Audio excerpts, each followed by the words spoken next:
शिक्षणार्थी आणि शेतकरी बंधूंनो, आपण बघितलं तर आपल्या राज्यामध्ये हे एक महत्त्वाचं नगदी पीक आहे आणि जिरायती आणि पूर्व हंगामी किंवा बागायती अशा दोन्ही प्रकारामध्ये याची मोठ्या प्रमाणावर लागवड होते. जळगावचा किंवा खानदेशाचा विचार केला तर जवळजवळ 60% एकूण लागवड क्षेत्राच्या 60%पेक्षा जास्त क्षेत्र आपल्याकडे ह्या पिकाखाली आहे. म्हणून हे पीक आपल्यासाठी फार महत्त्वाचं आहे. परंतु गेल्या 5-6 वर्षापासून आपण समस्या बघतोय की उत्पादकता कमी व्हायला लागली आणि उत्पादन खर्च वाढायला लागला आहे. म्हणून उत्पादन खर्च कमी करून आपल्याला प्रति हेक्टरी नफा कसा वाढवता येईल या दृष्टीने सुद्धा आपल्याला हंगाम सुरू होण्यासाठी त्याचं नियोजन करणं महत्त्वाचं आहे. त्याचबरोबर रासायनिक खतांचं, जीवाणू खतांची उपलब्धता याचं नियोजन करून ठेवणं आवश्यक आहे. आणि या कापूस पिकाचे व्यवस्थापन करताना जे छोट्या बाबी आहेत त्याच्यावर भर देणं आवश्यक आहे. आणि काही छोट्या छोट्या बाबींचा अवलंब जर आपण केला तर नक्कीच या कापसाच्या ज्या समस्या आहेत त्या आपण सोडवू शकू. फार मोठं काही करायची गरज आहे असं मला वाटत नाही किंवा फार मोठं तंत्रज्ञानामध्ये प्रत्येक वर्षी बदल होतो असंही मला वाटत नाही किंवा झालेला आहे असंही नाही. परंतु ज्या छोट्या छोट्या बाबी आहेत किंवा प्रत्येक वर्षी ज्या नवीन समस्या येतात त्याच्यावर चर्चा करून जर त्याचं शंका निरसन शेतकऱ्यांचं चांगल्या प्रकारे केलं, त्यांनी जर त्याची त्यांना येणाऱ्या समस्येचं निराकरण आपण त्यांना करून दिलं तर नक्कीच ते त्यांचा उत्पादन खर्च कमी करून आपल्याला आपल्या शेतामधून कापसाचं चांगलं दर्जेदार उत्पादन घेऊ शकतील. तर साधारणपणे कमी उत्पादकता येण्याच्या कारणांमध्ये जर आपण बघितलं तर बऱ्याचशा ठिकाणी कापूस पिकाशिवाय इतर पिकांपासून फारसं उत्पन्न मिळत नाही किंवा प्रति हेक्टरी नफा मिळत नाही. म्हणून कापूस ही लागवड आपल्या खानदेशात किंवा आपल्या राज्यामध्ये मोठ्या प्रमाणावर केली जाते आणि त्यामुळे कापसासाठी ज्या अयोग्य जमिनी आहेत किंवा हलक्या जमिनी आहेत, उथळ जमिनी आहेत त्याच्यामध्ये कापसाची लागवड केली जाते आणि त्याच्यामुळे उत्पादनावर विपरीत परिणाम होतो. बऱ्याचशा वेळी जमिनीच्या प्रतवारीनुसार योग्य वाणांची लागवड होत नाही किंवा लागवड केली जात नाही आणि हंगामानुसार सुद्धा म्हणजे जे वाण जिरायतीत लागवड करायचे आहे ते जिरायतीत लागवड न करता आपण बागायतीत लागवड करतो किंवा बागायतीत लागवड करणारे वाण जर जिरायतीत आपण लावले आणि पाण्याचा मोठा खंड त्याच्यामुळे उत्पादनात मोठी घट येते. म्हणून जमिनीच्या प्रतीनुसार किंवा प्रतवारीनुसार योग्य वाणांची निवड न केल्यामुळे सुद्धा उत्पादनात घट येते. बऱ्याचशा वेळी शास्त्रोक्त व एकात्मिक तंत्रज्ञान वापराचा अभाव आपल्याला दिसून येतो. परंतु गेल्या 5-6 वर्षापासून आपण मोठ्या प्रमाणावर प्रचार प्रसिद्धी करतो आहे, शेतकऱ्यांना मोठ्या प्रमाणावर प्रशिक्षण देतो आहेत किंवा आपल्या कृषी सहाय्यक, कृषी पर्यवेक्षक, कृषी अधिकारी मंडळी मार्फत जास्तीत जास्त प्रबोधन होत असल्यामुळे हा मुद्दा काही फारसा आता राहिलेला नाही की या मुद्द्याच्या अभावी उत्पादन कमी होतं, तरी सुद्धा याच्यावर आपल्याला भर देणं आवश्यक आहे. बऱ्याचशा वेळी हेक्टरी झाडांची अपुरी रोप संख्येमुळे सुद्धा उत्पादनात घट येते. कारण की आपण बघितलं की जेव्हापासून बीटी लागवड आपल्याकडे वाढली तेव्हापासून प्रति हेक्टरी झाडांची संख्या जर जास्त वाढवली आपण किंवा त्याच्यामध्ये खाडे पडणार नाहीत आणि गॅप राहणार नाहीत अशी जर काळजी आपण घेतली आणि हेक्टरी झाडांची संख्या जर शिफारशीनुसार ठेवली तर उत्पादन कमी होण्याचे जे हे कारण आहे त्याच्यावर आपण मात करू शकू. दर्जेदार बियाणं तसेच सेंद्रिय व रासायनिक खतांचा बऱ्याचशा वेळा संतुलित व अयोग्य वापर होतो किंवा रासायनिक कीटकनाशकांचा सुद्धा बऱ्याचशा वेळा संतुलित व अयोग्य वापर होतो. बऱ्याचशा वेळी सिंचनाचा अपुरा किंवा अयोग्य वापर केला जातो. सिंचनाच्या अभावी किंवा 1-2 पाण्याच्या अभावी बऱ्याचशा वेळी एकरी 2-3 क्विंटलचं नुकसान शेतकऱ्यांचं होतं. म्हणून प्रत्येक वेळी आपण सांगतो की सिंचनाची सुविधा असेल किंवा पाणी देण्याची 1-2 संरक्षित पाणी देण्याची व्यवस्था जर या कापूस पिकाला केली तर उत्पादनात जी घट याच्यामुळे येते ती येणार नाही. बऱ्याचशा शेतकरी जे असतात त्यांची व्यवस्थापन करण्याची तयारी नसते किंवा आर्थिक स्थिती चांगली नसते, त्यामुळे जे निविष्ठा वापरल्या जायला पाहिजे ज्या प्रमाणात त्या प्रमाणात बऱ्याचशा वेळी वापरल्या जात नाही आणि त्याच्यामुळे सुद्धा कापसाचं उत्पादनात घट येते. त्याच्यानंतर एकात्मिक कीड व रोग व्यवस्थापनाच्या अभावामुळे सुद्धा उत्पादनात घट येते आणि उत्पादन खर्च वाढतो. त्याचबरोबर गुणवत्तेबद्दल पुरेशी माहिती नसणे हा सुद्धा मुद्दा जरी कापसाची उत्पादकता कमी होण्यासाठी नसला तरी कापसाची जी गुणवत्ता आहे ती जर चांगल्या प्रकारे राहिली नाही तर बाजारभाव कमी मिळतो आणि प्रति हेक्टरी जर उत्पन्न किंवा उत्पादन चांगलं मिळालं नाही तर त्याच्यातून प्रति हेक्टरी नफा आपला चांगला मिळत नाही. म्हणून गुणवत्तेबाबत आपल्याला या पुढील काळामध्ये त्याच्याकडे सुद्धा लक्ष द्यावं लागणार आहे की एकाच गुणवत्तेचा चांगल्या गुणधर्म असलेल्या कापसाच्या वाणांची जर आपण लागवड केली आणि त्याच्यापासून एकत्रितरित्या जर विपणन केलं किंवा मार्केटिंग केलं तर स्वच्छ कापूस जर बाजारात आपण दिला तर बरेचसे जिनर्स किंवा कापड मिल्सवाले आता तशा प्रकारचं त्यांची तयारी आहे की तशा प्रकारचा कापूस किंवा चांगल्या गुणवत्तेचा कापूस जर त्यांना मिळाला तर त्यांची जास्त बाजारभाव देण्याची तयारी त्यामध्ये आहे. त्यानंतर जमीन व हवामानाच्या बाबतीत जर आपण बघितलं तर कापसासाठी आपल्याला कापसाचे मूळ जे असतात ते खोलवर जात असल्यामुळे आपल्याला काळी कसदार जास्त खोलीची जमीन या कापसासाठी निवडणं आवश्यक आहे. त्याचबरोबर हवामानाच्या बाबतीत जर आपण बघितलं तर साधारणपणे 650 ते 750 मिलीमीटर पाऊस या कापूस पिकासाठी लागतो आणि साधारणपणे सरासरी पावसाचा विचार केला तर त्याच्या उगवणीपासून पाते लागण्याच्या अवस्थेपर्यंत साधारणपणे 80 ते 140 मिलीमीटर पावसाची गरज असते. फुले व बोंडे भरण्याच्या कालावधीत 200 ते 250 मिलीमीटर व बोंडे उमलण्यापासून 250 ते 270 मिलीमीटर पावसाची गरज असते. आणि साधारणपणे ह्या अवस्था ज्या आहेत की साधारणपणे फुले व बोंडे भरण्याच्या कालावधीत आणि बोंडे उमलण्यापासूनचा कालावधी जो आहे किंवा साधारणपणे बोंड पोचण्याच्या कालावधीमध्ये जर पावसाचा खंड पडला तर या कापूस पिकाचं फार मोठं नुकसान होतं. लाल्याचा प्रादुर्भाव मोठ्या प्रमाणावर वाढतो. म्हणून अशा ह्या महत्त्वाच्या पीक वाढीच्या महत्त्वाच्या अवस्थेमध्ये आपण जर पाण्याचा ताण पडू दिला नाही किंवा संरक्षित पाणी दिलं तर निश्चित उत्पादनात वाढ होते. त्यानंतर आपण तापमान जर पाहिलं तर साधारणपणे चांगली उगवण होण्यासाठी 15 डिग्री सेल्सिअस ते 22 डिग्री सेल्सिअसपर्यंत तापमानाची आवश्यकता असते. आणि कायिक वाढ व शाकीय वाढीच्या वेळी 22 डिग्री ते 27 डिग्री सेंटीमीटर तापमानाची गरज असते. आणि उष्ण दिवस व थंड रात्र या प्रकारचे हवामान बोंड चांगले भरण्यासाठी व उमलण्यासाठी उपयुक्त असते. त्याचबरोबर साधारणपणे 15 डिग्री आणि 45 डिग्री सेंटीग्रेडपेक्षा तापमानामध्ये जर चढ उतार झाले म्हणजे 15 डिग्री सेंटीग्रेडपेक्षा जर तापमान सतत कमी असलं किंवा 45 डिग्री सेंटीग्रेडपेक्षा सतत जास्त असलं तर त्याचा विपरीत परिणाम या कापूस पिकाच्या वाढीवर आणि उत्पादनावर होत असतो. पूर्व मशागतीच्या बाबतीत मला वाटतं काही सांगायची आपल्याला गरज नाही. आपण सर्व अनुभवी आपले कृषी सहाय्यक, कृषी पर्यवेक्षक, कृषी अधिकारी आहात. त्याचबरोबर शेतकरी सुद्धा आपल्या याच्यामध्ये जे प्रशिक्षणात निवडलेले आहेत त्यांना ह्या गोष्टी सांगून मला वाटतं की जास्त वेळ घेऊ नये. तर त्याच्यासाठी आपण पूर्व मशागतीमध्ये नांगरटी, कुळवाच्या पाळ्या, ढेकळं फोडणे, वखरणी करणे इत्यादी, सऱ्या पाडणे इत्यादी कामं आपण आवश्यकतेनुसार करत असतो.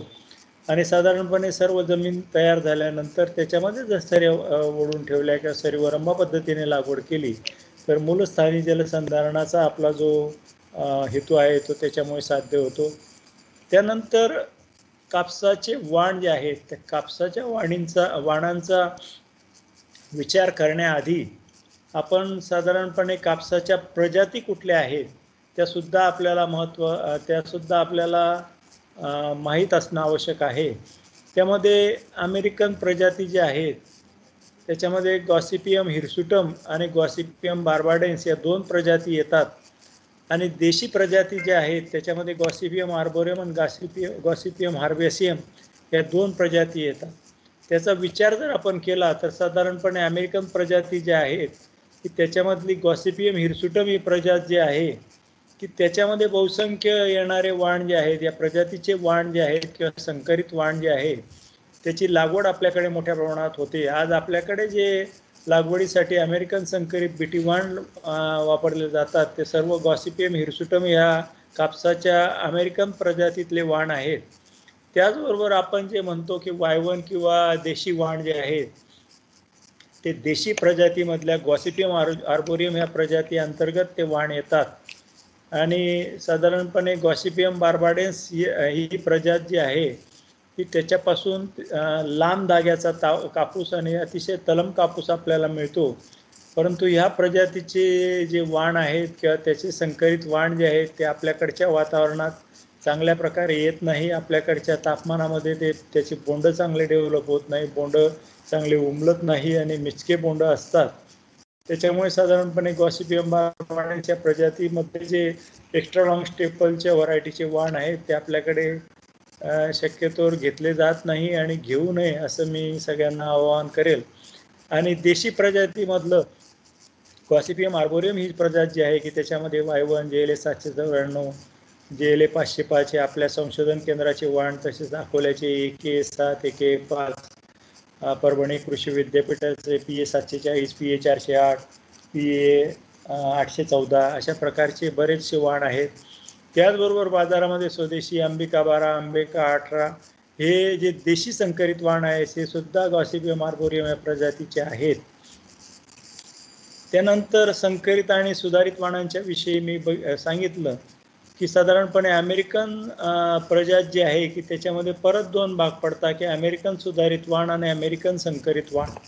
अमेरिकन सुधारित वाण किंवा कुठलेही सुधारित वाण जे असतात की त्या वाणांचं बियाणं जर आपण एकदा प्रमाणित बियाणं लावलं तर तेच बियाणं 3 ते 4 वर्षापर्यंत आपल्या शेतातून काढून तेच बियाणं आपण आपल्या शेतामध्ये लावू शकतो. हे झालं सुधारित वाणाच्या बाबतीत. आणि संकरित वाणाच्या बाबतीत जर आपण विचार केला तर संकरित वाणाचं बियाणं आपल्याला प्रत्येक वर्षी नव्याने बाजारातून घ्यावं लागतं, कारण की हे बियाणं 2 नर आणि मादीचा संकर करून त्याचं बियाणं तयार केलं जातं. आणि पुढच्या पिढीमध्ये जर ते वापरलं तर त्याच्यामध्ये जो संकरजोम असतो तो पहिल्या पिढीमध्ये आपल्याला मिळतो किंवा पहिल्या पिढीमध्ये त्याच्यापासून चांगलं उत्पादन मिळतं. एकसारखे सर्व झाडं असतात आणि तेच बियाणं जर काढून आपण आपल्या शेतातलं काढून जर पुढच्या वर्षी आपण शेतात लावलं तर त्याच्यामध्ये एकसारखे राहणार नाही, त्याच्यामध्ये सिग्रिगेशन होईल, त्याच्यामध्ये जो संकरजोम पाहिजे तो संकरजोम राहणार नाही आणि पर्यायाने आपल्या उत्पादनात घट येईल. म्हणून आपण संकरित वाण जे आहे त्याचं बियाणं प्रत्येक वर्षी नव्याने बाजारातून घेतो. आज बाजारामध्ये जे अमेरिकन संकरित वाण उपलब्ध आहेत सगळे वेगवेगळ्या प्रायव्हेट कंपन्यांचे, ते सर्व संकरित वाण आहेत, म्हणून त्याचं बियाणं आपल्याला प्रत्येक वर्षी नव्याने घ्यावं लागतं. त्याच्यामध्ये अमेरिकन संकरित बीटी वाणामध्ये जर आपण बघितलं तर बऱ्याचशा कंपन्यांचे राशी, अजित, निजिडू, कावेरी या कंपन्यांचे, अजित सीड या कंपन्यांचे प्रामुख्याने अमेरिकन संकरित वाण आपल्या भागामध्ये मोठ्या प्रमाणात वापरले जातात. त्याचबरोबर इतर काही कंपन्या ज्या आहेत की बऱ्याचशा कंपन्या आहेत तर त्या कंपन्यांचे सुद्धा अमेरिकन संकरित वाण बऱ्याचशा ठिकाणी वापरले जातात. देशी वाणांमध्ये मी सांगितलं की JLA 794, JLA 505, AK 5, 7, 8, तुरा PA 408. देशी संकरित वाणांमध्ये विद्यापीठांचे जरी वाण नसले तरी काही खाजगी कंपन्यांचे जे वाण आहेत की स्वदेशी 5 आहे, अंबिका 12 आहे, अंबिका 18 आहे, त्यानंतर बरेचसे नवीन संकरित वाण आहेत, ते देशी संकरित वाण सुद्धा बाजारामध्ये लागवडीसाठी उपलब्ध आहेत. त्यानंतर प्रश्न येतो की वाण भरपूर अवेलेबल आहेत, 400 ते 500 प्रकारचे अमेरिकन संकरित बीटी वाण बाजारामध्ये उपलब्ध आहेत. परंतु बऱ्याचशा वेळी हंगाम सुरू होण्याआधी प्रत्येक शेतकऱ्याचा एकच प्रश्न असतो, तो म्हणजे कोणता वाण लावावा. की साधारणपणे एवढ्या वाणामध्ये आपली सुद्धा वाणाची निवड करत असताना आपली सुद्धा बऱ्याचशा वेळी गफलत होते किंवा आपण ठरवून जातो एक वाण आणि घेऊन येतो दुसराच वाण. म्हणून एवढे वाण बाजारामध्ये उपलब्ध असताना साधारणपणे त्याच्यामध्ये संभ्रम निर्माण होणं हे स्वाभाविकच आहे. परंतु त्याची निवड करताना आपण जर आपल्या अनुभवानुसार किंवा इतर शेतकऱ्यांच्या अनुभवानुसार किंवा मागील हंगामामध्ये आपण जर इतर शेतकऱ्यांच्या शेतावर किंवा आपल्या शिवारामध्ये शिवार फेरीमधून जर निरीक्षण केले किंवा वेगवेगळ्या शेतांची जर वेगवेगळ्या वाणांची जर पाहणी केली किंवा बऱ्याचशा वेळी या खाजगी बीजोत्पादन कंपन्या ज्या असतात की त्यांच्या नवीन वाणांचे पीक प्रात्यक्षिकं आयोजित करतात, शिवार फेऱ्या आयोजित करतात किंवा फिल्डे आयोजित करतात. अशा ठिकाणी जाऊन जर आपण नवीन वाणांची पाहणी केली की त्याचा बोंडाचा आकार चांगला आहे का, बोंड त्याचे चांगले उमलतात का, तो रस शोषण करणाऱ्या किडींना प्रतिकारक किंवा सहनशील आहे का, तो पाण्याचा ताण चांगल्या प्रकारे सहन करू शकतो का, त्यानंतर उत्पादन कुठल्या वाणाने चांगलं दिले आहे, असे जर आपण निरीक्षण केले आणि त्यानुसार जर वाणांची निवड केली तर नक्कीच आपल्याला चांगल्या प्रकारचा वाण किंवा आपल्याकडे जे प्रचलित आपल्या शिवारामध्ये आपल्या विभागामध्ये जे किंवा आपल्या भागामध्ये आपल्या गावामध्ये जो वाण सतत चांगलं उत्पादन देत असेल 3-4 वर्षापासून, त्या वाणाचं जर आपण निवड केली तर नक्कीच त्या वाणापासून आपल्याला चांगल्या प्रकारे उत्पादन मिळू शकेल. परंतु बऱ्याचशा वेळी असं असतं की एखाद्या वाणाने चांगलं उत्पादन दिलेलं असतं तर त्याच वाणामागे बरेचसे शेतकरी त्याची मागणी वाढते आणि त्याचा काळाबाजार बाजारामध्ये वाढतो. म्हणून त्यासाठी एकाच वाणाचा आग्रह न करता आपण आपल्या अनुभवानुसार वेगवेगळे वाण जर लावले किंवा त्याची निवड केली तर फक्त चांगला वाण निवडल्यामुळेच उत्पादन येतं असं नाही. म्हणून कापूस पिकाच्या बाबतीत वाणांच्या निवडीबरोबर त्याचं चांगलं व्यवस्थापन, कापूस पिकाचं चांगलं पीक व्यवस्थापन करणं सुद्धा महत्त्वाचं आहे.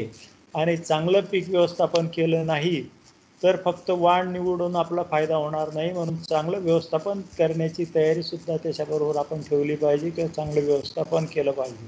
त्याची फेरपालट न करणे किंवा खोडवा पीक घेणे.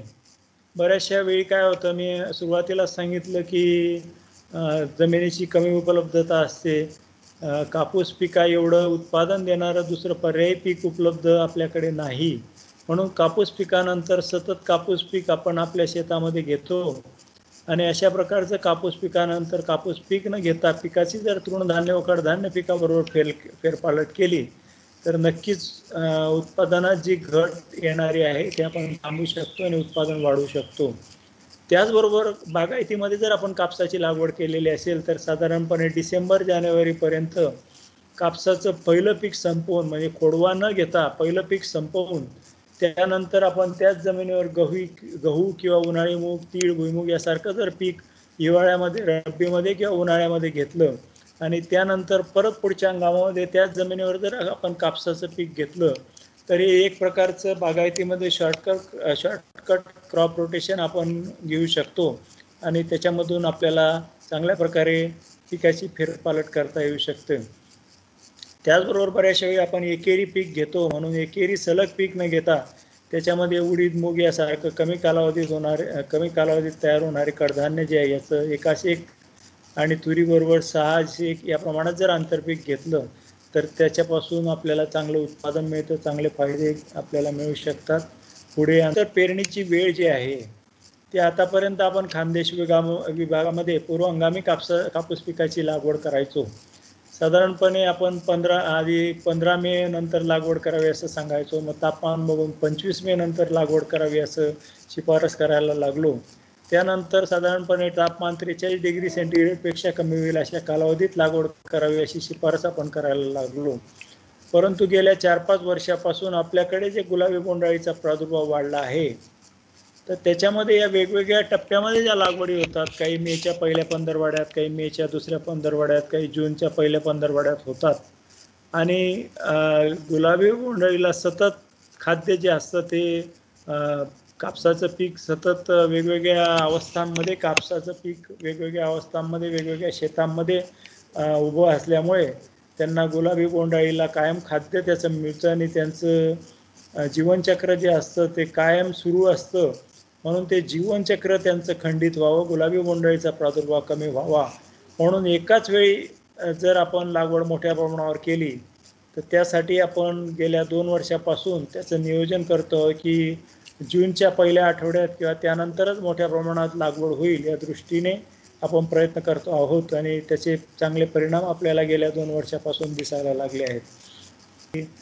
खरीपामध्ये ज्वारी किंवा कडधान्य पिकानंतर कापूस लागवड करावी, रब्बीमध्ये गहू, हरभरा, करडई किंवा ज्वारी पिकानंतर कापसाची लागवड करणं फायदेशीर आहे. त्यानंतर बीज प्रक्रियेच्या बाबतीत जर आपण बघितलं तर साधारणपणे अमेरिकन संकरित बीटी वाण जे बाजारामध्ये आपल्याला उपलब्ध होतात त्याला आंतरप्रवाही कीटकनाशकाची बीज प्रक्रिया केलेली असते. परंतु बऱ्याचशा वेळी बुरशीजन्य रोगापासून संरक्षण मिळण्यासाठी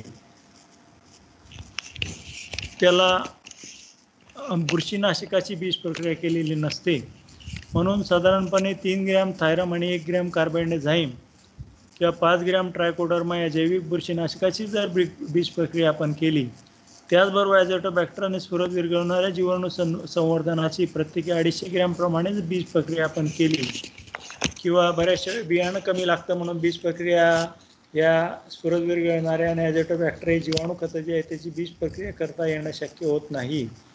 म्हणून साधारणपणे हे जीवाणू खतं जे आहेत ते साधारणपणे एकरी 1 किलो जीवाणू संवर्धन घेऊन आपण ते जर शेणखतामध्ये मिसळून मूठ खत किंवा खोडखत जसं देतात झाडाच्या बाजूला, तसं थोडं थोडं जर शेणखत आपण माती आड केलं तर त्याच्यामुळे जीवाणू खताचा चांगला उपयोग आपल्या जमिनीमध्ये होऊ शकतो. जीवाणू वाढण्यासाठी त्याचा फायदा होऊ शकतो. म्हणून एकतर बीज प्रक्रियेच्या माध्यमातून किंवा शेणखताच्या माध्यमातून जर आपण या जीवाणू खतांचा वापर वाढवला तर त्याचा चांगला फायदा होऊ शकतो. त्यानंतर पेरणीच्या वेळेच्या बाबतीत मी सांगितलं की उन्हाळी लागवड न करता पूर्व हंगामी लागवड जी आहे ती जूनच्या पहिल्या आठवड्यात करणं आवश्यक आहे. त्यानंतर महत्त्वाचा जो प्रश्न असतो तो पेरणीचं अंतर.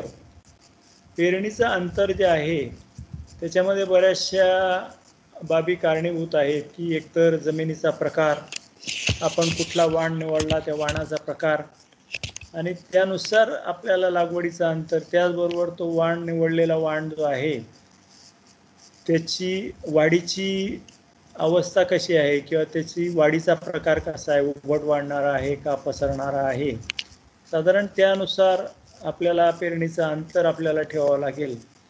म्हणून त्यासाठी कोरडवाहू अमेरिकन संकरित सरळ वाण जे आहे त्याची जर पेरणी आपल्याला करायची असेल तर आपल्याला 2 ओळीतलं अंतर आणि 2 झाडातलं अंतर भारी जमिनीत 2 फूट बाय 2 फूट ठेवावं लागेल.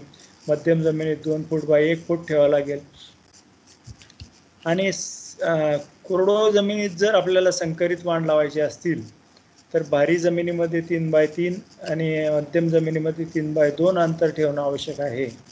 बुटके व लवकर येणारे सुधारित वाण जर आपल्याला किंवा देशी सुधारित वाण जर आपल्याला लावायची असेल तर त्यासाठी साधारणपणे 2 ओळीतलं अंतर 2 फूट आणि 2 फुटावर तर पेरणी करून आपण त्याच्यामध्ये विरळणी करून 2 झाडातलं अंतर 15 सेंटीमीटर ठेवलं किंवा 2 ओळीतलं अंतर 1.5 फूट ठेवून पेरणी करून 2 झाडातलं अंतर जर 22.5 सेंटीमीटर म्हणजे पाऊण फूट ठेवलं तर त्याद्वारे चांगलं उत्पादन आपल्याला मिळू शकतं. त्यानंतर ही जी पद्धत आहे की सघन लागवड पद्धत म्हणजे हाय डेन्सिटी प्लॅन्टिंगची पद्धत जी आहे ती बऱ्याचशा ठिकाणी अजून प्रायोगिक अवस्थेतच आहे, आणि साधारणपणे ही पद्धत जी आहे ती अमेरिकन सुधारित बीटी वाणांसाठी किंवा देशी वाणांसाठी फायदेशीर आहे. त्याच्यामध्ये लागवडीचं अंतर 2 ओळीमध्ये 2 फूट आणि 2 झाडामध्ये 10 सेंटीमीटर किंवा 15 सेंटीमीटर ठेवणं आवश्यक आहे. किंवा देशी सुधारित वाणांसाठी 2 ओळीतलं अंतर 1.5 फूट आणि 2 झाडातलं अंतर 10 सेंटीमीटर जर ठेवलं तर साधारणपणे हेक्टरी 1.67 लाख ते 2.20 लाख झाडं आपण प्रति हेक्टरी त्याच्यामध्ये लागवड करू शकतो. आणि त्याच्यामध्ये जे वाण आहेत की मी जे सांगितलं की बीटी सुधारित वाण जे आहेत, सूरज आहे, PKV 081 आहे, NS 615 आहे, त्याचबरोबर सुधारित वाण जे AK7, JLA 794, JLA 505 हे वाण आपण त्याच्यामध्ये ह्या सघन लागवड पद्धतीमध्ये लावू शकतो. परंतु याच्यामध्ये एकच तोटा बघायला मिळाला आहे की साधारणपणे सघन लागवड पद्धतीमध्ये झाडाची बऱ्याचदा दाटी होते किंवा गर्दी होते आणि त्याच्यामध्ये मायक्रो एन्व्हायरमेंट तयार होतं, मायक्रो क्लायमेट त्याच्यामध्ये तयार होतं आणि बोंडअळीचा प्रादुर्भाव त्याच्यामध्ये वाढण्याची शक्यता मोठ्या प्रमाणावर असते. म्हणून पहिल्यापासून बोंडअळीसाठी जर पीक संरक्षण उपाययोजना जर आपण केल्या तर बोंडअळीचा प्रादुर्भाव कमी होण्यासाठी त्याच्यासाठी मदत होईल.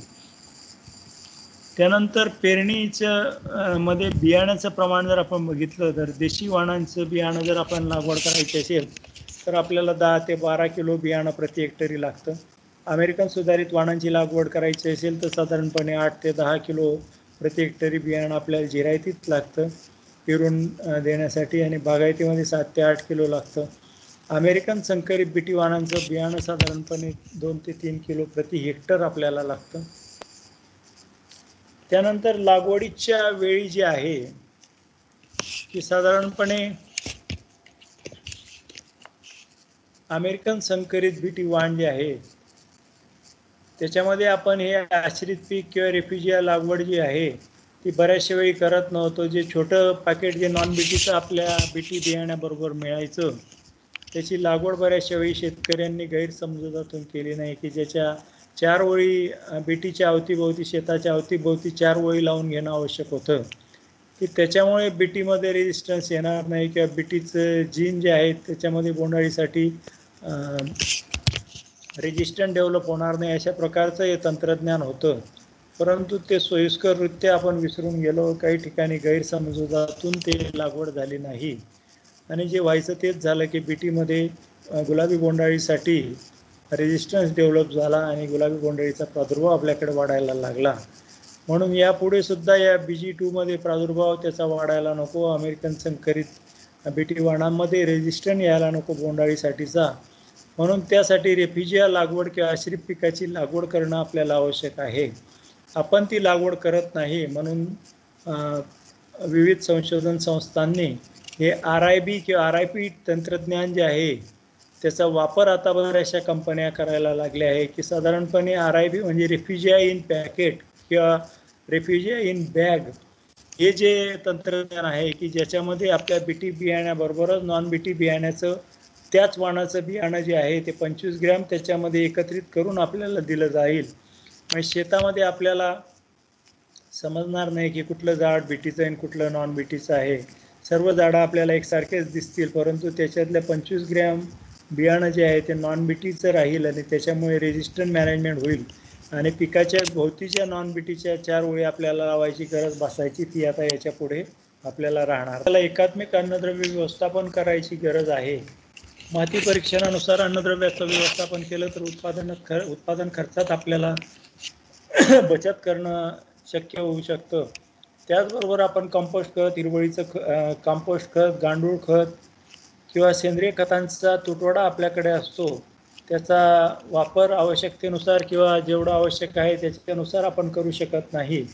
म्हणून 1-2 वर्षाआड जर आपण आपल्या शेतामध्ये हिरवळीच्या पिकांची लागवड केली ते हिरवळीचे पीक जे आहे की त्याचे अवशेष जर आपण जमिनीमध्ये गाडले तर त्याच्यामुळे सुद्धा सेंद्रिय कर्ब किंवा सेंद्रिय पदार्थ जमिनीमध्ये वाढण्यासाठी त्याचा जमिनीची सुपीकता वाढण्यासाठी त्याचा निश्चितच फायदा होतो. म्हणून हिरवळीच्या पिकांची लागवड करणं सुद्धा आपल्याला आवश्यक आहे.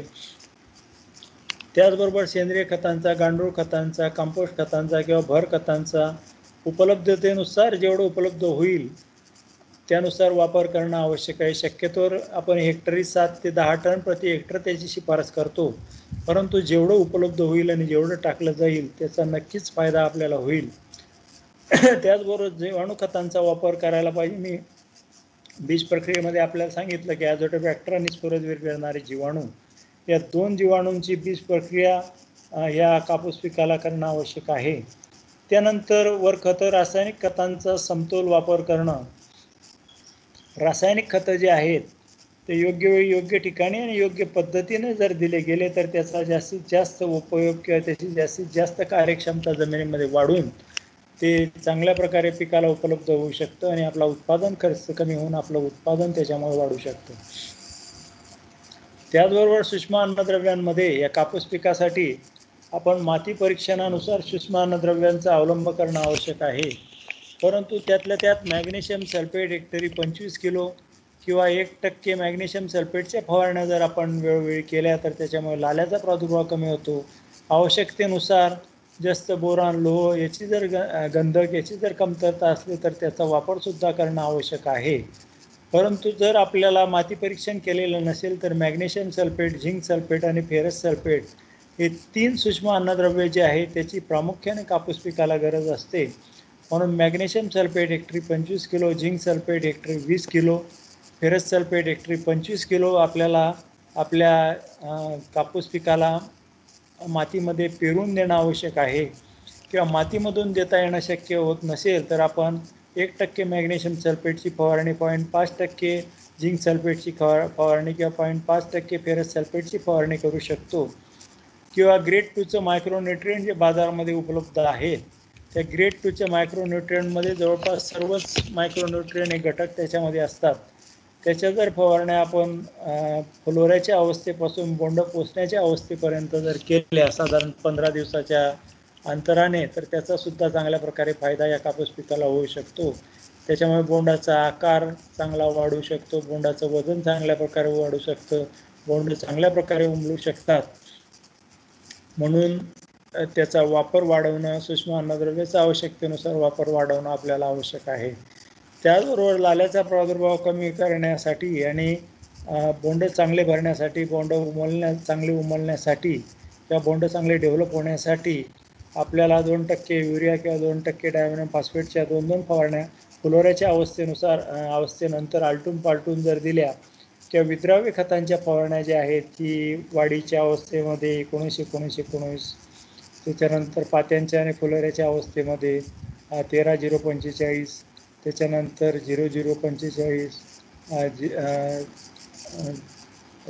13-0-45, 0-0-50 बोंड पोचण्याच्या अवस्थेमध्ये अशा प्रकारच्या विद्राव्य खतांच्या फवारण्या जर आपण केल्या तर त्याद्वारे सुद्धा लाल्याचा प्रादुर्भाव कमी करू शकतो. बोंडांचं वजन वाढवण्यासाठी त्याचा चांगल्या प्रकारे फायदा होऊ शकतो. त्यानंतर संजीवकाचा वापर जो आहे की बऱ्याचशा वेळी काय होतंय की नैसर्गिक कारणामुळे पात्यांची, फुलांची, लहान बोंडांची गळ मोठ्या प्रमाणात होते आणि अशा प्रकारची गळ जर मोठ्या प्रमाणात होत असेल तर त्याच्यामुळे उत्पादनात फार मोठं नुकसान होतं की जे बऱ्याचशा ठिकाणी मागच्या वर्षाच्या खरीप हंगामामध्ये मोठ्या प्रमाणावर झालं की सततच्या पावसामुळे आणि संजीवकाचं असंतुलन झाल्यामुळे किंवा वापसा परिस्थिती शेतामध्ये नसल्यामुळे बऱ्याचशा ठिकाणी पात्यांची, फुलांची, लहान बोंडांची गळ मोठ्या प्रमाणावर झाली आणि त्याची गळ जर मोठ्या प्रमाणावर झाली तर पिकाची काईक वाढसुद्धा जास्त प्रमाणात होते आणि त्यासाठी आपण naphthalic acetic acid, alpha naphthalic acetic acid जे आहे किंवा प्लॅनोफिक्स यासारख्या संजीवकाची हेक्टरी 100 मिलीलिटर 450 लिटर पाण्यामध्ये मिसळून जर फवारणी केली, अशा 15 ते 20 दिवसाच्या अंतराने जर 2 फवारण्या केल्या तर त्याद्वारे चांगले रिझल्ट्स आपल्याला मिळू शकतात आणि या प्रकारची नैसर्गिक गळ जी आहे ती आपण थांबवू शकतो. साधारणपणे हे प्रमाण घेताना मी हेक्टरी प्रमाण जरी इथे दिलेलं असलं तरी बऱ्याचशा वेळी शेतकरी बंधू 15 लिटरच्या फवारणी पंपामध्ये बरेचदा हे संजीवक किंवा कीटकनाशकं एकत्र करून फवारणी करतात.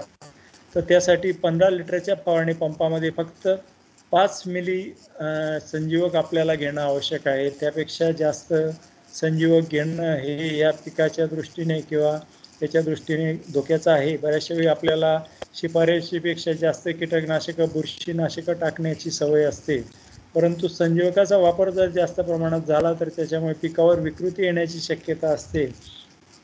म्हणून या संजीवकाचा वापर शिफारशीनुसार फक्त 15 लिटरच्या फवारणी पंपामध्ये 5 मिली घेऊन त्याची फवारणी करणं आवश्यक आहे. त्यानंतर सर्वात महत्त्वाचं जे आहे की रासायनिक खतांचा संतुलित वापर की जो योग्य ठिकाणी, योग्य वेळी आणि योग्य पद्धतीने जर दिला तर त्याचा जास्तीत जास्त फायदा आपल्याला होऊ शकतो. बऱ्याचशा वेळी कापूस पिकाच्या बाबतीत आम्ही बघतो की लागवडीच्या वेळी एकतर कमी प्रमाणात पाणी उपलब्ध असतं, तापमान जास्त प्रमाणात असतं किंवा जमिनीमध्ये पुरेशी ओल नसते. अशा वेळी आपण रासायनिक खतं देण्याचं टाळतो आणि ते टाळणंसुद्धा आवश्यक आहे. परंतु लागवडीनंतर 8 ते 10 दिवसाच्या आत जर आपण शिफारस केलेला रासायनिक खतांचा पहिला हप्ता जो आहे की आपण त्याला बेसल डोस म्हणतो, तो जर आपण देऊन घेतला तर त्याच्यामुळे या कापूस पिकाची वाढ चांगल्या प्रकारे होते आणि त्याच्यामुळे उत्पादनात निश्चितच वाढ होते. म्हणून बेसल डोस किंवा लागवडीच्या वेळेचा जो हप्ता आहे तो लवकरात लवकर शक्यतो लागवडीच्या वेळी किंवा लागवडीनंतर 8 ते 10 दिवसाच्या आत देऊन घेणं आवश्यक आहे. बऱ्याचशा वेळी खताची उपलब्धता नसते, मजुरांची उपलब्धता नसते किंवा एकदा पाऊस सुरू झाला की तणांचा प्रादुर्भाव फार मोठ्या प्रमाणात होतो आणि त्यामुळे रासायनिक खतांचा हप्ता देण्यासाठी आपल्याला फार मोठा विलंब होतो. बऱ्याचशा ठिकाणी लागवडीनंतर 1-1 महिन्यानंतर खतं दिले जातात. परंतु असं न करता लागवडीच्या वेळी द्यायचा जो रासायनिक खतांचा हप्ता आहे तो लागवडीच्या वेळी जर आपण दिला किंवा लवकरात लवकर दिला तर त्याचा निश्चितच फायदा चांगल्या प्रकारे होऊ शकते, त्याची कार्यक्षमता चांगल्या प्रकारे राहू शकते आणि ते पिकाला लवकरात लवकर उपलब्ध झाले तर पिकाची वाढ समाधानकारक होते. तर त्यासाठी लागवडीच्या वेळी जर बीटी संकरित वाणांची लागवड आपण केलेली असेल, कोरडवाहूमध्ये जर बीटी संकरित वाण लागवड केलेली असेल तर साधारणपणे आपल्याला पेरणीच्या वेळी 16 किलो नत्र, 40 किलो स्फुरद आणि 40 किलो पालाश हे लागवडीच्या वेळी देणं आवश्यक आहे. लागवडीनंतर साधारणपणे 1 महिन्यानंतर 32 किलो नत्र आणि पेरणीनंतर 60 दिवसांनी 32 किलो नत्राचा तिसरा हप्ता आपल्याला द्यायचा आहे. म्हणजे एकूण 80 नत्र, 40 स्फुरद आणि 40 पालाशे कोरडवाहूमध्ये जिरायती संकरित वाण जर असतील तर त्याच्यासाठी द्यायचे आहेत. देशी सुधारित वाणांसाठी 2च हप्त्यामध्ये आपल्याला रासायनिक खतं द्यायचे. लागवडीच्या वेळी 25 नत्र, 25 स्फुरद, 25 पालाश आणि लागवडीनंतर 30 दिवसांनी जमिनीतली ओल बघून नत्र खतांचा दुसरा हप्ता हेक्टरी 25 किलो आपल्याला द्यायचा आहे. आणि बीटी संकरित वाण जर आपण बागायतीमध्ये लागवड केलेली असते किंवा मध्यम ते जास्त कालावधीत तयार होणारे वाण जर आपण लावलेले असतील तर त्यासाठी 25 किलो नत्र, 65 किलो स्फुरद आणि 65 किलो पालाश आपल्याला लागवडीच्या वेळी द्यायचा आहे. लागवडीनंतर 1 महिन्याने नत्राचा दुसरा हप्ता आणि 2 महिन्यांनी नत्राचा तिसरा हप्ता आपल्याला द्यायचा आहे 50 किलोचा. म्हणजे एकूण 125 किलो नत्र, 65 किलो स्फुरद आणि 65 किलो पालाश आपल्याला या बीटी संकरित वाण जर बागायतीमध्ये लावले किंवा मध्यम ते जास्त कालावधीत तयार होणारे वाण जर आपण लागवड केलेली असेल तर त्यासाठी आपल्याला वापरणं आवश्यक आहे. परंतु आपल्याला याच्यामधून लक्षात आलं असेल की बऱ्याचशा शेतकरी बांधवांना नत्र, स्फुरद, पालाशच्या भाषेमध्ये आपण जे सांगतो ते बऱ्याचशा वेळी लक्षात राहत नाही. म्हणून सोप्या भाषेत जर सांगायचं झालं तर साधारणपणे आपण अमेरिकन संकरित बीटी वाणांची लागवड जर केलेली असेल आणि 10-26-26च्या माध्यमातून आपल्याला जर संयुक्त खतांच्या माध्यमातून खतांचं व्यवस्थापन करायचं असेल किंवा खतं उपलब्ध असतील तर आपण लागवडीच्या वेळी एकरी 2 गोण्या 10-26-26 या कापूस पिकाला देणं आवश्यक आहे. जर आपण DAPच्या माध्यमातून खतांचं व्यवस्थापन आपल्याला करायचं असेल, DAP जर आपल्याकडे उपलब्ध असेल तर आपल्याला एकरी 1 गोणी DAP आणि DAPमध्ये पालाशा घटक नसल्यामुळे त्याच्याबरोबर एक गोणी म्युरेट ऑफ पोटॅशची एकरी लागवडीच्या वेळी देणं आवश्यक आहे. हा झाला दुसरा पर्याय. आणि जर संयुक्त खतांच्या माध्यमातून आपल्याकडे खतं उपलब्ध नसतील तर युरिया, सिंगल सुपर फॉस्फेट आणि म्युरेट ऑफ पोटॅश या सरळ खतांच्या माध्यमातून जरी आपण खतांचं नियोजन केलं तर त्याद्वारे सुद्धा कुठल्याही प्रकारे उत्पादनात घट न होता संयुक्त खता एवढंच उत्पादन आपल्याला या कापूस पिकापासून मिळू शकतं. म्हणून आपल्याला युरिया, सिंगल सुपर फॉस्फेट आणि म्युरेट ऑफ पोटॅशच्या माध्यमातून आपल्याला खतांचं नियोजन करायचं असेल तर एकरी अर्धी गोणी युरिया, 3 गोण्या सिंगल सुपर फॉस्फेट आणि 1 गोणी म्युरेट ऑफ पोटॅश लागवडीच्या वेळी देणं आवश्यक आहे. या तिन्ही पर्यायामध्ये आपण बघितलं असेल की नत्रयुक्त खतांची मात्रा जी आहे ती लागवडीच्या वेळी फक्त आपण 20% देतो आहे आणि लागवडीनंतर 40%, 1 महिन्याने लागवडीनंतर 40% नत्राची मात्रा जी आहे ती लागवडीनंतर 2 महिन्यांनी देतो. त्याचं कारण असं आहे की लागवडीनंतर साधारणपणे 30 ते 35 दिवसापर्यंत या कापूस पिकाला नत्र या खताची किंवा नत्र या अन्नद्रव्याची उपलब्धता जी असते किंवा आवश्यकता जी असते ती कमी प्रमाणात असते. आणि अशा वेळी जर जास्त प्रमाणात आपण नत्रयुक्त खतांची मात्रा जर दिली किंवा युरियाची मात्रा जर आपण या पिकाला दिली तर त्याद्वारे त्याची काईक वाढ जास्त प्रमाणात होते. त्याचे पानं जे असतात ते जास्त लुसलुशीत होतात आणि रस शोषण करणाऱ्या किडींचा प्रादुर्भाव सुद्धा वाढतो. म्हणून नत्राची आवश्यकता कमी असताना जास्त प्रमाणात जर नत्र खतं आपण याला दिले तर नक्कीच काईक वाढ जास्त होईल, रस शोषण करणाऱ्या किडींचा प्रादुर्भाव वाढेल. म्हणून नत्रा जी आहे त्याला आवश्यकतेनुसार तेवढ्या प्रमाणातच 20%च दिली गेली पाहिजे. परंतु जेव्हा 35 ते 40 दिवसानंतर या कापूस पिकावर पात्या येणं, फुलं धरणं, बोंड धरणं अशा प्रकारच्या जे प्रक्रिया चालू होतात किंवा क्रिया चालू होतात अशा वेळी संपूर्ण नत्राची मात्रा जी पात्यांकडे, फुलांकडे किंवा बोंडांकडे डायव्हर्ट होते आणि अशा वेळी नत्राची आवश्यकता या कापूस पिकाला जास्त प्रमाणात असते. म्हणून अशा वेळी लागवडीनंतर 30 दिवसांनी आणि लागवडीनंतर 6 दिवसांनी की ज्या फुलोऱ्याची अवस्था, बोंड धरण्याची अवस्था आणि बोंड पोचण्याच्या अवस्थेमध्ये या नत्राची आवश्यकता मोठ्या प्रमाणावर असते.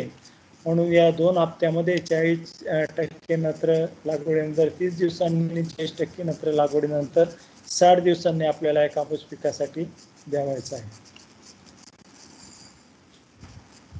त्यानंतर मी सांगितलं की एकेरी पद्धत किंवा सलग फक्त कापसाचं पीक न लावता त्याच्यामध्ये जर आंतरपीक किंवा मिश्र पिकाचा अवलंब केला तर त्याद्वारे आपला उत्पादन खर्चही कमी होतो आणि आर्थिक उत्पन्नात सुद्धा आपल्याला भर पडते. त्यासाठी कमी कालावधीत तयार होणारे मूग, उडीद, चवळी यासारखे जे कडधान्य पिकं आहे की एकाच एक प्रमाणात आपण आंतरपीक म्हणून लागवड केली गेली पाहिजे. त्याचा फायदा असा होतो की कडधान्य पीक जर आपण जमिनीमध्ये लावलं तर अतिरिक्त नत्राची मात्रा हे कडधान्य पिकाच्या मुळावरच्या गाठींमध्ये साठवली जाते किंवा नत्राची मात्रा जमिनीमध्ये साठवली गेल्यामुळे नत्रयुक्त खतांची गरज कापूस पिकाची कमी होते आणि त्याच्यामुळे सुद्धा उत्पादन खर्च आपला कमी होतो. नत्रयुक्त खतांची गरज कापूस पिकाला कमी झाली तर तेवढ्या कमी प्रमाणात आपण नत्रयुक्त खतं जरी कापूस पिकाला दिले तरी त्याच्यामध्ये आपल्याला कुठल्याही पिकाचं नुकसान न होता चांगलं उत्पादन मिळतं. म्हणून नत्र स्थिरीकरणाचं काम हे कडधान्य पिकं करतात. कडधान्य पिकामुळे रस शोषण करणाऱ्या किडींचा प्रादुर्भाव सुद्धा कापसासारख्या मुख्य पिकावर कमी प्रमाणात होतो. आणि 2 ओळीमध्ये जे अंतर आहे किंवा 2 ओळीमधला जो पट्टा आहे की कापसाची वाढ सुरुवातीला 50-60 दिवसापर्यंत संथ गतीने होत असते आणि हा मधला पट्टा जो असतो तो मोकळा असतो आणि अशा मोकळ्या पट्ट्यामध्ये जर कुठलंही पीक नसलं किंवा तो पट्टा जर मोकळा असला तर त्याच्यामुळे तणांचा प्रादुर्भाव होतो. परंतु हे कमी कालावधीत तयार होणारे पिकं जर आपण लावले तर संपूर्ण 2 ओळीतल्या पट्ट्यातलं अंतर ते व्यापतात. संपूर्ण आच्छादनासारखा फायदा त्याच्यामध्ये होतो. संपूर्ण जमीन झाकल्यामुळे तणांचा प्रादुर्भाव होत नाही. जर कमी प्रमाणात जमिनीमध्ये ओलावा असला तर ओलावा टिकून ठेवण्याचं काम किंवा मल्चिंगसारखं आच्छादनासारखं काम हे आंतरपीक करतात आणि त्याद्वारे कोरडवाहू परिस्थितीमध्ये ओलावा टिकून ठेवण्याचं काम सुद्धा या आंतरपिकामुळे होतं आणि कापसासारख्या मुख्य पिकावर कुठलाही त्याचा विपरीत परिणाम न होता त्याद्वारे आपल्याला शाश्वत असं उत्पादन या कापूस पिकापासून तर मिळतंच, परंतु या आंतरपिकापासून सुद्धा आपल्याला बोनस रूपाने उत्पादन मिळतं. म्हणून आंतरपिकाची लागवड वाढवणं किंवा त्या दृष्टीने शेतकऱ्यांना मार्गदर्शन करणं, त्यांना त्या दृष्टीने प्रोत्साहन देणं आवश्यक आहे. म्हणून आंतरपिकाची लागवड वाढणं महत्त्वाचं आहे. त्याचबरोबर एकात्मिक कीड रोग व्यवस्थापनामध्ये आपण सांगतो की भेंडी, झेंडू, मका, ज्वारी, राळा, आंबाळी, चवळी यांची मिश्र पीक किंवा सापळा पीक म्हणून जर आपण लागवड केली तर किडींचा, रोगांचा प्रादुर्भाव कमी होतो आणि जगा आणि जगू द्या या तत्वानुसार मित्रकिडींची संख्या शेतामध्ये मोठ्या प्रमाणात वाढते आणि त्यानुसार शत्रुकिडींची संख्या त्याच्यामुळे नियंत्रणात राहते. म्हणून एकात्मिक कीड रोग व्यवस्थापनाचं जे आपलं मुख्य तत्व आहे त्यानुसार जर आपण मिश्र पिकाची, सापळा पिकांची लागवड केली तर त्याद्वारे सुद्धा पीक संरक्षणावरचा खर्च आपला वाचू शकतो आणि उत्पादनात निश्चितच बचत होऊ शकते, उत्पादनात निश्चितच वाढ होऊ शकते. हे कॉटन आणि मुगाचं, कापूस आणि मुगाचं एकाच एक प्रकारातला आंतरपिकाचा फोटोग्राफ आहे. त्यानंतर हा देशी कापसामधला 6 ओळी देशी कापसाच्या आणि 1 ओळ तुरीची अशा प्रकारची जी पारंपरिक पद्धत आपली जुनी आहे त्या प्रकारचा आंतरपिकाचा फोटोग्राफ आहे.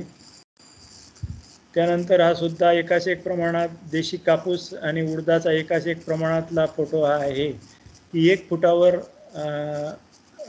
2 फुटावर कापूस लावलेला आहे आणि मधल्या 2 फुटाच्या पट्ट्यात 1 फुटाच्या अंतरावर हे आंतरपीक घेतलेलं आहे की त्याच्यामुळे कापसाची वाढ सुद्धा जी आहे ती मोठ्या प्रमाणावर काही वाढ होत नाही आणि एकदा का हे पीक निघालं की त्याच्यानंतर कापसाची वाढ चांगल्या प्रकारे होऊन त्याच्यापासून चांगलं उत्पादन आपल्याला मिळतं. हे सुद्धा मुगाचा आंतरपिकाचा फोटोग्राफ आहे. हा सुद्धा पीक तयार झाल्यानंतरचा फोटोग्राफ आहे. त्यानंतर हे सापळा पीक जे आपण लावतो मका त्याचा फोटोग्राफ आहे की जुने लोक म्हणायचे की कापसाच्या पिकामध्ये किंवा इतर प्रत्येक पिकामध्ये ते भड म्हणून हे पिकं टाकत होते की उंच वाढणारे पिकं जे आहे, ज्वारी आहे, बाजरी आहे, मका आहे, की त्याच्यावर पक्षी बसतील आणि त्यांना जर आळ्या किंवा कीड दिसली तर ते वेचून खातील आणि त्या एकात्मिक कीड व्यवस्थापन होईल. त्या दृष्टीने भड पिकाच्या दृष्टीने आपण मका, ज्वारी किंवा बाजराची लागवड करायसाठी शिफारस करत असतो. त्यानंतर हे मटकीचं आंतरपीक आहे. हे सुद्धा वेगवेगळे पिकं जे आहेत ते लावलेले आहेत. त्याच्यामध्ये ज्वारीचं आणि राळ्याचं पीक आहे. त्याच्यामध्ये सुद्धा ज्वारीचं पीक आहे. त्याच्यामध्ये बाजरीची लागवड केलेली आहे. त्याच्यानंतर आंबाडीची लागवड केलेली आहे. त्याच्यानंतर राळ्याची लागवड केलेली आहे. त्याच्यानंतर ही झेंडूची लागवड केलेली आहे की ज्या ठिकाणी सूत्रकृमींचा प्रादुर्भाव मोठ्या प्रमाणावर असतो त्या ठिकाणी झेंडूची जर सापळा पीक म्हणून लागवड केली तर सूत्रकृमींचा प्रादुर्भाव कमी प्रमाणात होण्यासाठी त्याची मदत होते. म्हणून झेंडूची लागवड जर केली तर त्याचा निश्चित फायदा होतो. त्यानंतर हे मक्याच्या पिकालाच जो आपला फेरोमन ट्रॅप आहे किंवा कामगंध सापळा आहे तो लावून दुहेरी उद्देश आहे शेतकऱ्याने त्याच्यामधून सफल केलेला आहे. त्याच्यानंतर एकात्मिक तण व्यवस्थापन जे आहे की आंतरमशागत मध्ये नांग्या भरणे, विरळणी करणे, खुरपणी करणे, कोळपणी करणे या बाबी आंतरमशागतीमध्ये येतात. त्याच्यामध्ये विरळणी व नांग्या भरण्यामध्ये काही सांगायची आवश्यकता नाही. साधारणपणे 7 ते 8 दिवसांनी जर आपण नांग्या भरून घेतल्या आणि नांग्या भरण्यासाठी जर बियाणं 6 ते 8 तास पाण्यात भिजवलं तर त्याची उगवण लवकर होते आणि लवकर जर नांग्या भरून घेतल्या तर मुख्य पिकाबरोबर सुद्धा या नांग्या भरलेलं पीक जे आहे ते एकाच वेळेला तयार होऊ शकतं. म्हणून नांग्या भरण्याचं जे कार्य आहे किंवा काम आहे ते लवकरात लवकर करणं आवश्यक आहे. त्यानंतर पेरणीनंतर विरळणीचं काम जे आहे ते 3 आठवड्याच्या आत म्हणजे कापसाची मोठ्या प्रमाणावर वाढ सुरू व्हायच्या आत जर आपण संपवलं आणि एका फुलीवर एकच झाड जर आपण दोनदार झाड ठेवून विरळणी केली त्यापासून चांगली रोपांची संख्या आपण आपल्या शेतामध्ये ठेवू शकतो. आंतरमशागतीमध्ये 70 दिवसापर्यंत पीक जर तण विरळीत ठेवलं तर त्याच्यामुळे निश्चित उत्पादनात वाढ होते. आवश्यकतेनुसार 3 ते 4 कोळपण्या व 2 ते 3 निंदण्या जर केल्या आणि शेवटच्या कोळपणीनंतर जर झाडांना मातीची भर लावून घेतली तर मूलस्थानी जलसंधारण होतं. त्यानंतर रासायनिक तण नियंत्रण जर आपल्याला करायचं असेल तर पेरणीनंतर परंतु उगवणीपूर्वी पेंडेमिथिलिन 30 cc हे तणनाशक जे आहे की हे तणनाशक प्रति हेक्टरी 1 किलो क्रियाशील घटकाची जर फवारणी आपण केली परंतु याच्यामध्ये उगवणीपूर्वी आपल्याला हे तणनाशक फवारायचं आहे. उभ्या पिकात फवारणीचं तणनाशक आतापर्यंत शिफारस नव्हती परंतु आता पीक लागवडीनंतर क्विझॉलोपाप इथाईल 5 EC म्हणजे टर्गा सुपर किंवा विप सुपर सारखे जे तणनाशकं आहेत त्याची मात्रा जर आपण प्रति हेक्टरी 0.05 किलो क्रियाशील घटकाच्या 2 फवारण्या जर 30 ते 60 दिवसांनी केल्या तर त्यापासून चांगलं तण नियंत्रण आपल्याला करता येऊ शकतं. परंतु मी सुरुवातीला सांगितलं की बऱ्याचशा वेळी तणनाशकाच्या माध्यमातून तण नियंत्रण करण्याचा बऱ्याचशा शेतकऱ्यांचा प्रयत्न असतो. परंतु फक्त तणनाशक फवारून तण नियंत्रण करणं ही आंतरमशागत नाही. आंतरमशागत करण्यासाठी किंवा आंतरमशागत होण्यासाठी कोळपणी करणं हे आवश्यक आहे की जेणेकरून जमिनीतले जे मातीचे कण आहे त्यांची रचना योग्य प्रकारे त्याच्यामुळे राहू शकते. जमिनीतल्या बाष्पीभवन करणाऱ्या मातीच्या ज्या नलिका तयार झालेल्या असतात की ज्याच्यामधून बाष्पीभवन मोठ्या प्रमाणात होतात तर नलिका त्याच्यामुळे मोडल्या जातात. जमिनीमध्ये वापसा परिस्थिती कायम असते आणि त्याच्यामुळे झाडाची अन्नद्रव्य आणि पाणी घेण्याची क्षमता जमिनीमधून वाढते. म्हणून वापसा परिस्थिती मेंटेन करण्यासाठी म्हणजे जमिनीतले मातीचे कण, पाणी आणि हवा यांचं प्रमाण योग्य ठेवण्यासाठी आपल्याला कोळपणी किंवा निंदणी करणं आवश्यक आहे. म्हणून आवश्यकतेनुसार आपण तणनाशक फवारणी करू शकतो परंतु फक्त तणनाशकानेच तण नियंत्रण करणं ही पद्धत योग्य नाही. त्याबरोबर आंतरमशागतीसाठी कोळपणी आणि निंदण्या करणं सुद्धा आवश्यक आहे. इरिगेशन जी हायटेक टेक्नॉलॉजी आहे किंवा प्रिसिजन फार्मिंगमध्ये काटेकोर शेती पद्धतीमध्ये आपण जे वापरतो की ठिबक सिंचनाचा उपयोग फक्त पाणी देण्यासाठी त्याचा उपयोग न करता खतांची उपयोगिता वाढवण्याकरता विद्राव्य खतांचा आणि पाण्याचा वापर ठिबकमधून करणं फायद्याचं ठरतं. म्हणून या तंत्रज्ञानाचं फर्टिगेशन तंत्रज्ञान म्हटलं जातं. आणि फर्टिगेशन तंत्रज्ञानामुळे आपल्याला कापसाचे दर्जेदार आणि अधिक उत्पादन घेता येणं शक्य होऊ शकतं. फर्टिगेशनची विद्राव्य खतांचा वापर वेगवेगळ्या वाढीच्या अवस्थेमध्ये कसा करायचा याचं हा टेबल दिलेला आहे. त्यानंतर पिकाला कोळपणी करणं याचा फोटोग्राफ आहे. त्यानंतर पिकाला मातीची भर लावून घेण्याचा फोटोग्राफ आहे. त्यानंतर पाणी व्यवस्थापनाच्या बाबतीत मी सुरुवातीला सांगितलं की वेगवेगळ्या पीक वाढीच्या अवस्थेमध्ये पावसाची आवश्यकता या कापूस पिकाला कशी असते.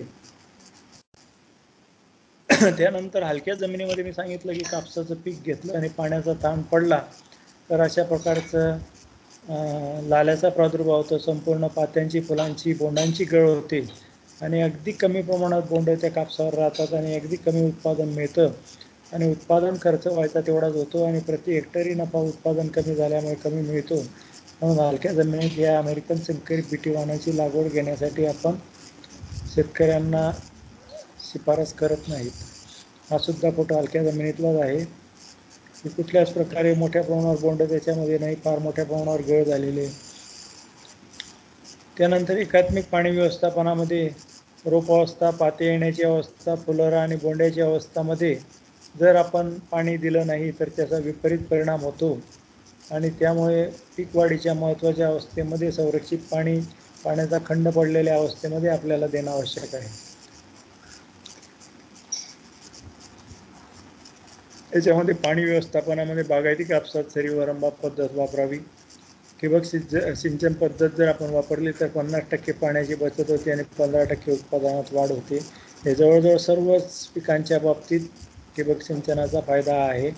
पाण्याचा ताण पडल्यास लाल्या येतो, पात्या, फुलं, लहान बोंडांची गळ होते. प्रत्येक वेळेसारखी पाणी देणं आवश्यक आहे. जास्त प्रमाणात पाणी दिलं तर त्याचासुद्धा विपरीत परिणाम होतो. म्हणून कायम वापसा परिस्थिती ह्या कापूस पिकामध्ये ठेवणं आपल्याला आवश्यक आहे. कमी पाणी असलं तर 1 सरी 8 सरी पाणी आपल्याला देणं आवश्यक आहे. 30 ते 40% बोंड फुटल्यानंतर पाणी देणं आपल्याला बंद करणं आवश्यक आहे. कारण की त्यानंतर जर पाणी दिलं तर त्या पिकामध्ये मायक्रोक्लायमेट तयार होतं, आर्द्रता मोठ्या प्रमाणावर तयार होते आणि त्याच्यामुळे रोगकिडींचा प्रादुर्भाव वाढतो, कापसाची प्रत खराब होते. म्हणून साधारणपणे 30 ते 40% बोंड फुटल्यानंतर पाणी देणं बंद करणं आवश्यक आहे. जिरायती कापसाच्या बाबतीत मी सांगितलं की संरक्षित पाणी देण्याची व्यवस्था असली तर कमी कालावधीत तयार होणाऱ्या बीटी संकरित वाणांची लागवड आपण करू शकतो. परंतु त्यासाठी पाते तयार होताना, फुलं येताना आणि बोंड धरण्याची व परिपक्व होण्याची अवस्था जी आहे त्या अवस्थांमध्ये जर पाण्याचा ताण पडला तर आपल्याला संरक्षित पाणी देणं आवश्यक आहे. हे ठिबक सिंचनाद्वारे वेळापत्रक आहे की प्रति झाड प्रत्येक महिन्यामध्ये कसं पाण्याची गरज या कापूस पिकाची आहे. त्यानंतर लाल्याचा फोटोग्राफ आहे की लाल्याचा प्रादुर्भाव होण्याचं प्रमुख कारण जे आहे की एकात्मिक अन्नद्रव्य व्यवस्थापन केलं नाही, पिकाला पाण्याचा ताण पडला किंवा पिकामध्ये जास्त काळापर्यंत पाणी साचून राहिलं, म्हणजेच जमिनीमध्ये जर वापसा परिस्थिती नसली तर लाल्याचा प्रादुर्भाव वाढतो. तापमानामध्ये फार मोठे बदल झाले तर त्याच्यामुळे सुद्धा लाल्याचा प्रादुर्भाव वाढतो. रस शोषणाऱ्या किडी ज्या आहेत की प्रामुख्याने तुडतुडे आहेत किंवा कोळी ही कीड आहे, त्याच्यामुळे सुद्धा लाल्या सदृश्य लक्षणं या पानांवर दिसतात.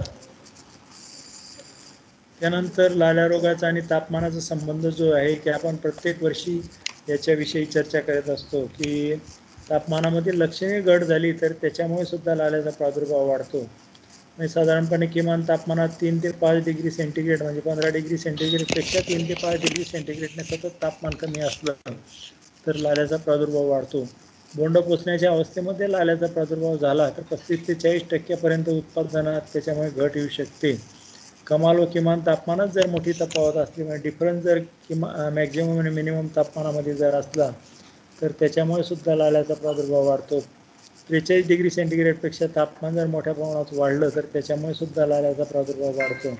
म्हणजे अशा जास्त तापमानात किंवा कमी तापमानात या कापूस पिकाची जमिनीतून अन्नद्रव्य आणि पाणी घेण्याची क्षमता कमी झाल्यामुळे लाल्याचा प्रादुर्भाव वाढतो.